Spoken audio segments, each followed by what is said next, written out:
Hello everyone and welcome back to my channel. Olga is here. For those of you who haven't yet, please subscribe to my channel. Please hit the bell as well to get the latest notifications about the videos I post out there for you guys. With all of that said, today I'm going to review Melt Cosmetics Love Sick eyeshadows. They come in a little box like this. I actually have ordered them quite some time ago. I am going to give you all of the specs on this product.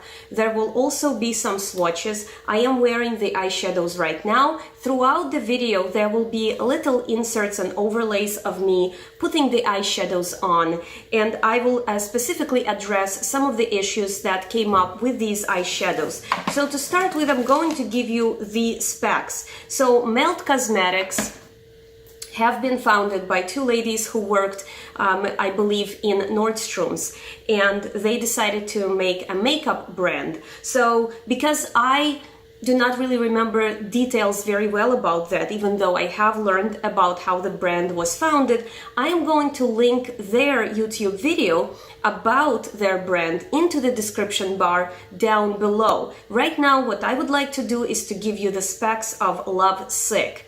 I did not buy a lot. I only bought a couple of items from their website. So what I have right here are these Love Sick eyeshadows right here, and this is their Love Sick stack. It retails for $48. This contains 2 matte eyeshadows and 2 shimmers. What I have learned from the website is that 2 of the colors in this Love Sick stack are no longer vegan. They are unable to source certain ingredient needed to make them vegan, at least since 2016. Promiscuous violet purple color, as well as Emily, which is this peachy color right here. As per usual, I'm going to divide the screen into 2 halves. You're going to see all of the notes that I'm talking about. That way, if I forget to mention something, you will be able to refer to my notes. Now, you don't have to have this piece right here. What this is that a palette like this,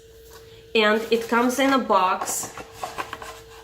This is what it looks like. It's an empty palette. What this allows you to do is you can put all of your eyeshadows from this brand into here. Because they are stackable eyeshadows, they are magnets, they will just stick to this metal piece right here. This is pretty nice and simple design. As you can see, this is just a foam. This is just like a metal lid, and then you can stack your eyeshadows. Now, I only have purchased 4 eyeshadows, and I have this mirror right here, and this is something that comes with every stack. I did not know that, and so because I didn't know that, I bought another mirror which retails for $3. It's a cute little thing if you want to pop it into your wallet or purse or something like that. But I didn't realize, maybe I didn't read the description very thoroughly, I did not realize that the stacks of eyeshadows come with the mirror. So it's actually a lid, because basically this is what it looks like. And when you have them out, let me just show you, it stacks like this. So I'm going to pop these guys out and show you what it looks like when it is a stack. And this is what they look like when they're stacked. And of course, if you have more of them, you can just continue stacking them if you want. I believe this is a cool concept. I do like that idea. It's extremely innovative design. This reminds me of my Inglot, because Inglot is also with magnets. Their Freedom system is amazing. I love that. If you are purchasing these, you don't have to buy a separate mirror unless you want to have an extra one, because it's going to come with your stack as a lid. I didn't think about that. I didn't realize that, and that's how I ended up with extra mirrors. And then I didn't realize that I hit 2, so I actually have 3 mirrors. But that's okay, like I can give it to a friend or something, like if I have some extra eyeshadows and whatnot, and I could gift it to someone. And then in between, like when you fill these palettes up, this is what you will end up with. And then to store it, there is this foamy piece right here, and you can put it like that, and then you cover it, and that's what you have. And I think this is a beautiful concept. This item, for some reason, is not always available on their website. For example, when I learned about it, when I was putzing around the website a couple of months ago, I saw that it was sold out. I like having palettes. I like storing my eyeshadows in some kind of a palette form. To me, it feels like if I were to stack them like this vertically, that I would not be using them as frequently. I just feel that something like this would remind me that I have them and I would really be using them. On the website it says you can leave your email address and they will email you when this item becomes available. So that's what I have done. And right now I just checked, it also says it's sold out again. I just checked before filming this video. I am certainly going to leave the link to their website so you can check it out for yourself. Unfortunately, they are pretty pricey. Like I said, the stacks of eyeshadows retail for like $48. There is a sale for one of their stacks going on right now. I don't know how long they're going to have it. I just literally saw it tonight. And the palette itself is $15 and it's empty. So you are really paying for 2 pieces of metal with 3 pieces of foam. So you can look at it that way and decide that it's not something worth your money, because it is very, very simple. The mirrors cost $3. These eyeshadows are made in USA. I don't have shipping information for you guys. It's been a while since I ordered these. I don't honestly remember. I'm sure I paid for shipping, but maybe not. I don't remember. I do apologize. So, and then there was this cute little thing that came with it. I do like these types of cards. I do save them.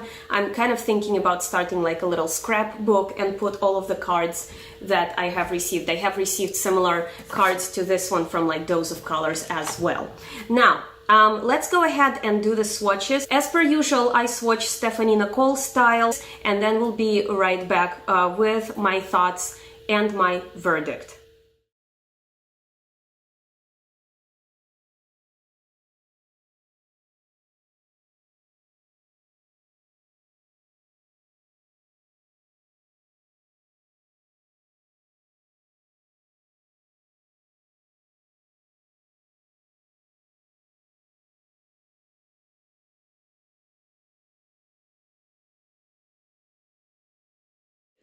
So now that you have seen the swatches, I would like to share with you that I was not impressed with how these things swatched. Partly because I use a cheap brush. This is e.l.f. Cosmetics, like this is literally I think $1 to swatch them. And so I'm not going to go after them and say, ooh, these swatched horribly, I hate these eyeshadows, because I used the cheap brush. We all know that synthetic brushes do not grab the product as well as real hair brushes do, or like Taklon brushes. When I swatched this purple right here, well, purples are really hard to do because the way their pigment is, only very few brands have been able to hack this. Even though I love Inglot, I don't really necessarily find their purples to be that amazing. They're just not. They're not. It's hard. It's a hard color to replicate. The only ones that I have found to be amazing are by Viseart, and pretty much that's it. I've had other purples in other palettes. I just know purples are extremely hard to kind of create. It's that type of pigment. It's not easy. The reason I am not happy with this purple, it's a kind of shifting purplish blue. I wish that this purple was a matte. I can't begin to tell you how much I wish that this particular purple was a matte, because I'm wearing this right now on my eyes, and as you can see, I'm going to attach some inserts of me putting the eyeshadows on. As you can see right here, I was trying to blend it, and you know that shimmers do not blend as well as mattes. I had horrid amount of fallout. I was so surprised by that. Thank goodness that I put some Maybelline Fit Me Loose powder right here to catch all of that fallout. I was able to remove that, but I was not happy. I used this gray color right here. This is called Fixated, to kind of define my crease. And it was okay. However, it was not easy for me to blend. And also when I tried to kind of swatch it with my finger, I find these eyeshadows to be really dry. I'm not sure why that is. Maybe this is just how they are, but they're just that, they're dry. Also, this red color right here, it's called Lovesick. When I was building it all over my lid, the way this color looks in the pen,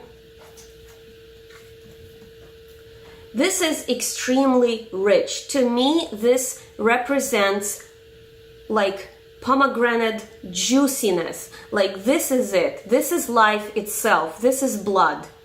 This is blood. You know, this is supposed to give me such juice on my eyelids. And I was not getting it. I kid you not. I kept building it and building it and building it. And I just was not getting that intensity I was craving. I just was not getting it, and I kept working at it, and finally I was able to come up with this look. But it's what I would like to say right away is that these eyeshadows are not for a novice. I don't consider myself a makeup artist, but neither am I a novice at eyeshadows. I know how to work them. I just find that these are not the easiest when it comes to blending. And I was so surprised. I was convinced that I was going to love these particular eyeshadows. The peachy color right here, this one, this beautiful Emily, it applied fine with the finger. I put it on right here in the middle portion of my lid. But I wanted to build some of this purple, and why I'm telling you I wish it was a matte, because I wanted to put it right here as well. And seeing that much fallout, I was like, oh no, I'm not going to even try, because I'm just going to have a hot mess. What I did, I have my second VZR Petite Pro palette, and I had gone into this matte purple right here, and that's what I used on my lower lid. First I used my Jordana pencil, then I had gone in with this purple. So that's pretty much it, you guys, for what I'm wearing on my eyes. In the corners right here, as well as the highlighted area, I am wearing back a highlighter, which apparently I cannot find right now on my desk. I'm going to attach what it looks like. So I suppose I have talked long enough and you would like to know the verdict. I really wanted to love this. I really wanted to love this because I do love the concept. I love how innovative the design is. I love that they're magnets. I love that they're stackable. I love everything about them, and I cannot approve this product because it is 4 eyeshadows that cost me $48, and plus this thing which cost me $15. And in all honesty, when I started working with these eyeshadows, when I got them, I was very excited and I was going to approve them. I knew that I was gonna love them. I knew I was gonna approve it because they are amazing. They just seem to be so amazing and stunning, and the colors are so vibrant. But I found them to be very hard to work with this particular stack. I don't have other stacks, so I'm not going to say everything from Melt Cosmetics is like this. I'm not saying that. I don't want somebody out there to say, ooh, you threw the whole brand under the bus. I did not.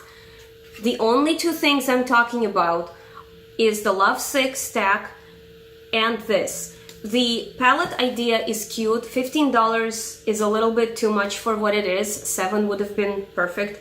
If these eyeshadows cost less than $48, maybe then I would say, I'm on the fence, but the price is very high for what they are. They did not perform the way I think they were supposed to perform. And like I said, I don't think they are for somebody who is a novice, because I think you're just going to have a really hard time. You still might love them, and if there are people who love this particular product, that's great. I respect that opinion. These eyeshadows did not work for me. If they work for you, great. Please leave me a comment. You know, if you have found a way to build up the pigment a bit better, or you are blending it differently, if you have some information like that, I am very open to looking at that and responding to your comments. So if there are people who love this product and want to share that, that's fine. They just didn't work out for me. I really do think that they are way too expensive. I understand why they are expensive though. This is a small brand. understand that this is two women who started their own brand, and even though they made it, they really are successful and they made it, this is probably a huge struggle, because remember, they are competing with such huge places like Sephora, you know, big brands like Anastasia Beverly Hills, who is in Sephora. They are competing with Marc Jacobs. They are competing. And so I get it why, you know, they really cannot be this cheap, you know, because it probably cost them a lot to make this stuff, you know, so they are really invested in this. So I am, as a kind of like a conclusion to this video, let me just say this. I am willing to try more of their products because I am curious and see maybe this one was just a, you know, not so good badge of product. And remember, they did say that 2 of their colors are no longer vegan since 2016, and maybe because they had to change the formula, maybe that's why the colors are not performing as well. They are saying they are unable to source the ingredient. So I am pretty sympathetic to in terms of that. So I am willing to try other stuff from this brand. It's just that this product, this particular stuff that I'm working with today, is not Olga Guffey approved. So I guess that would be it for today's video, guys. I hope you enjoyed the video. Please give this video a thumbs up. Don't forget to subscribe to my channel if you haven't yet. And I will see you all in my next video, guys. I love you. Bye.